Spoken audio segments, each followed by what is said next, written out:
Hello, this is Donnie Rocket. Going to show you a little video from the Sprint to the Finish Enduro held at Full Throttle Indoor Karting. Getting right to it, Le Mans start. Just going to wave the flag. You need to run across, jump in that cart. Buckle up your seatbelt. Put both hands on the wheel before you start.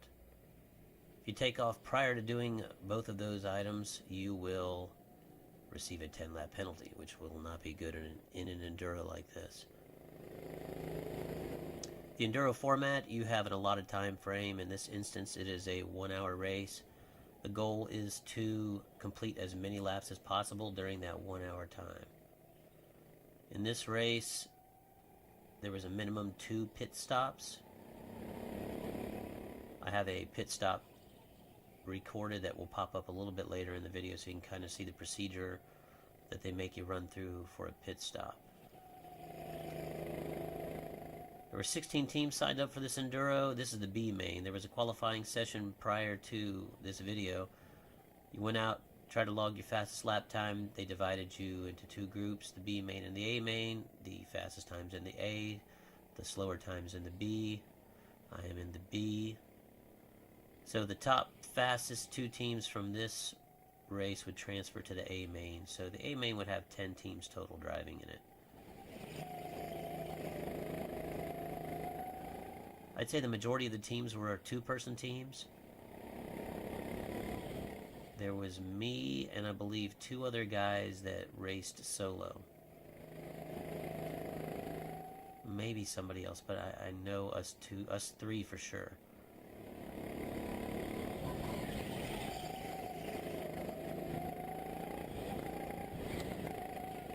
If this is the adrenaline track, by the way, in the forward direction.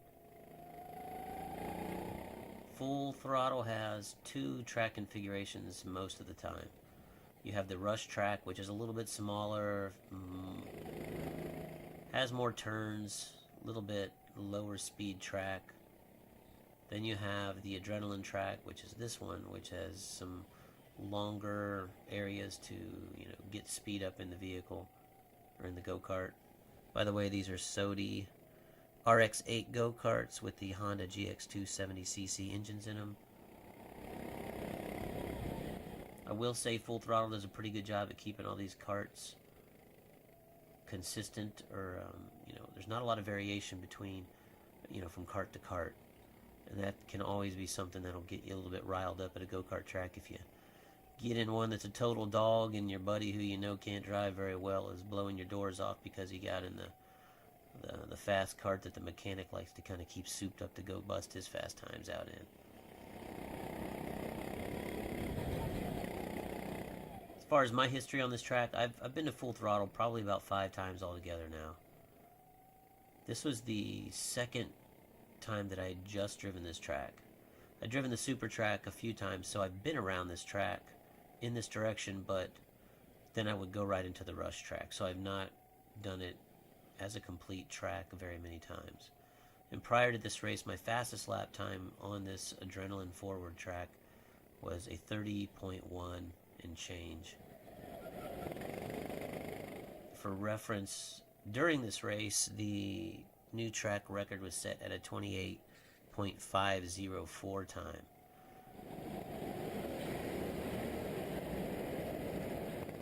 This is the pit stop, by the way. You pull in, you hit this timer right here, you have to wait 5 seconds.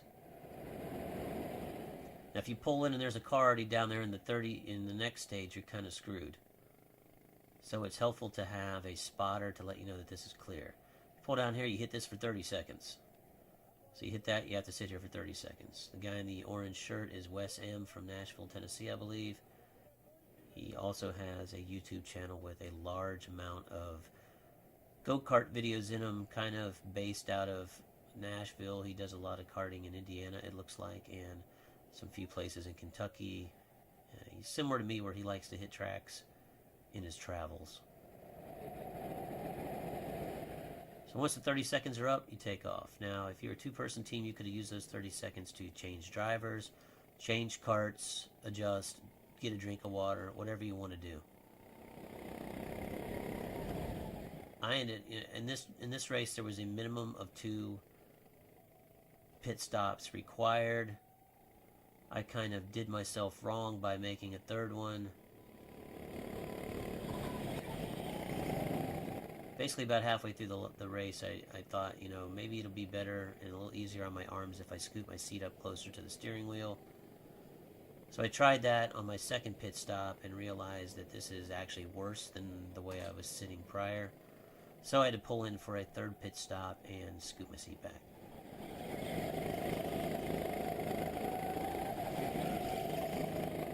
In this B main, there were only 8 teams, so we were pretty spread out with that Le Mans start. There really was not many occasions for cautions. All these drivers are pretty good. In all honesty, it looks like most of them go-kart race elsewhere. Most of the drivers in this had their own, you know, bell helmets and all that kind of good stuff. Their own little neck supports and back supports and a lot of the equipment that it looks like you would use if you were, you know, racing the open wheel karts out at one of the outdoor tracks. So they were all pretty, you know, pretty good drivers. They weren't just blasting you, you know, running into the back end of you in the corner, so you didn't have to really worry about some knucklehead bulldozing you in the corner. But it did not give you much time to rest either, so you were green pretty much for this whole entire hour.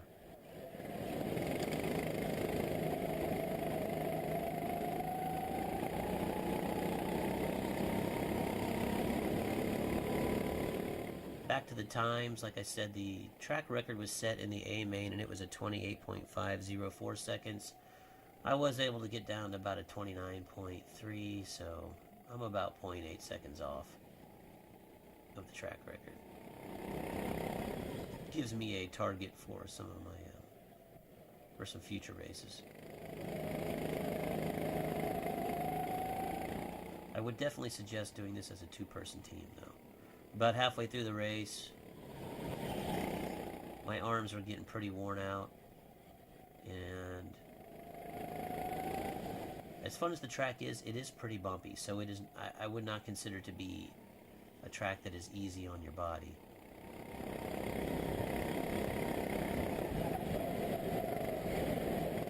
So if you're going to do an enduro, I would suggest, you know, a lot of people brought in their own like little foam inserts that they had made. I actually used one of the inserts that the track provides, which actually kind of, I wasn't used to sitting in that position. I'm used to sitting in the hard plastic seat a little bit lower to the ground.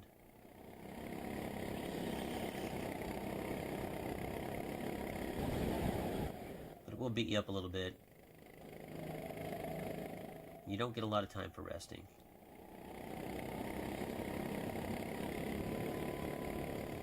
Right now I'm probably logging laps in the mid-30s.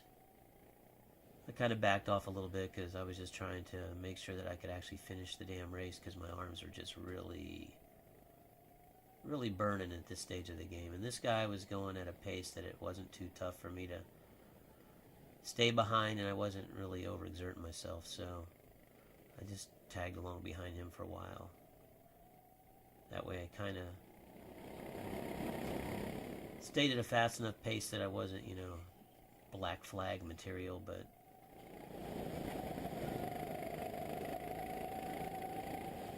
I didn't really, I made sure I got out of the way of the fast guys that were still out there in those 2-person teams competing for the transfer spots to the A main. Now, unfortunately, well, fortunately or unfortunately, one of the transfer guys was one of the solo guys. So he just got done driving this bad boy for a full hour, and they gave him about 10 minutes to rest in between races. And then he went right back out and drove solo in the A main. I did not pay attention to where he finished, but I talked to him afterwards, and he was hurting for certain. He was feeling pretty rough after logging pretty much 2 solid straight hours of driving a go-kart.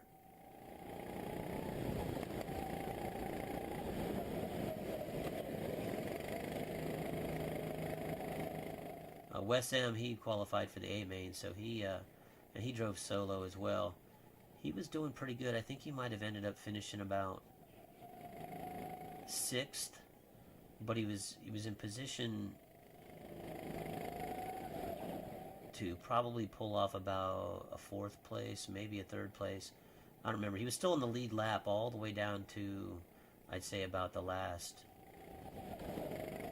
15 or 20 minutes, and then the A main only had one yellow flag as well, and he was riding solo. I'm not sure if he knew exactly where he was position wise, and so he, when the leaders came around and to lap him, he was pretty courteous and got out of the way, and it kind of knocked him back a little bit from trying to make up the positions for the racers that were right in front of him. Again, one of those things, if you're doing this solo, you really don't have any way to kind of keep track of where you really are in this thing.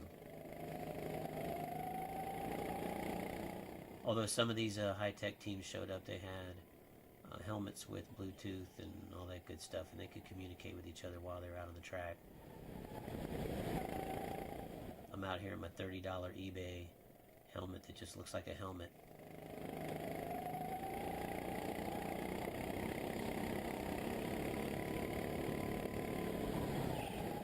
So we're nearing the end. Again, if you look ahead, I'm following that 40 team again.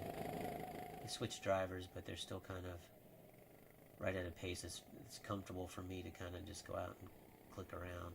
Like I said, I was running, probably at this stage, I'm running right around 30, low to mid 30 lap times.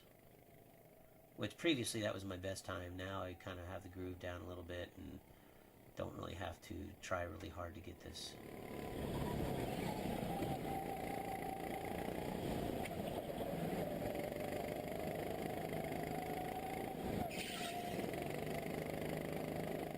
You can see I'm driving around here wearing what look to be, and they are, bicycling gloves. I would not suggest this, and I will not be doing that again.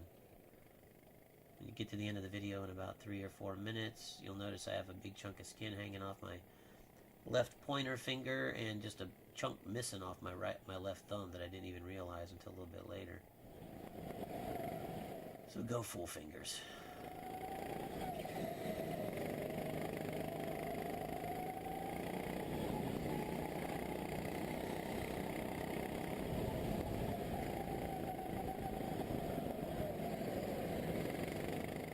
I did mention that there may be another Enduro coming up in May, but they don't really have that completely scheduled or planned at this stage. I'm hoping to I've got a 13-year-old son who weighs considerably less than me. I'm hoping to get him up to speed so I can have a lighter partner to do another one of these Enduros. This particular race, just looking around, I was definitely one of the heavier drivers. And weight does make a difference in these go-karts. Not to make excuses for my non-winning times, but it definitely, I can see people just pull away from me on the straightaways. So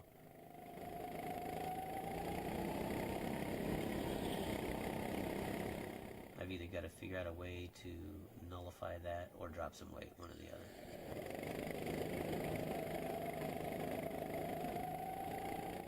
But I'm about 190 pounds. It looked like most of the people driving this race were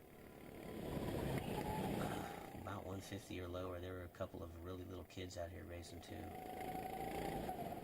In the A main, somebody drove this, a team of little kids drove the same car that I had, and I swear the one kid couldn't have weighed more than about 70 pounds.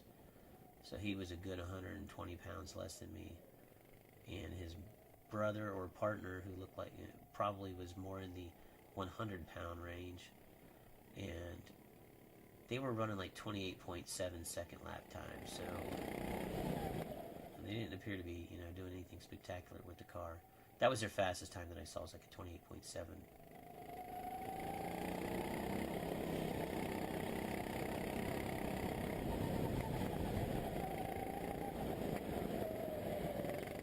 It was a fun race. The A main came down pretty tight. They had a restart, I'd say, with about 20 minutes or so to go, and there were a good 6 vehicles still on the lead lap, and the winning team kind of gapped everybody at the beginning, but the team that ended up pulling it, the second and third place guys battled it out for probably a good 15 or 20 laps, and then finally the second place team broke free of the third place team, and coming into the last lap, he actually closed the gap and had caught right up to the lead team, but was not able to get around him. The guy who basically had the lead for the last 20 minutes was able to hold on. But it was pretty exciting, actually, as a spectator to watch. Full Throttle's got a pretty good scoring system, so everything was right up on a board, easy to keep track of who was who. So all in all, I thought they ran this race pretty well. Getting close to the end of my video. Be sure to hit subscribe on my channel if you'd like. There will definitely be more go-karting videos to come. And that was the end of the race right there. And check out, there's my screwed up finger right there. No blood, but it pulled the skin right off. So anyways, thanks for watching. It's Donnie Rocket. I'm out.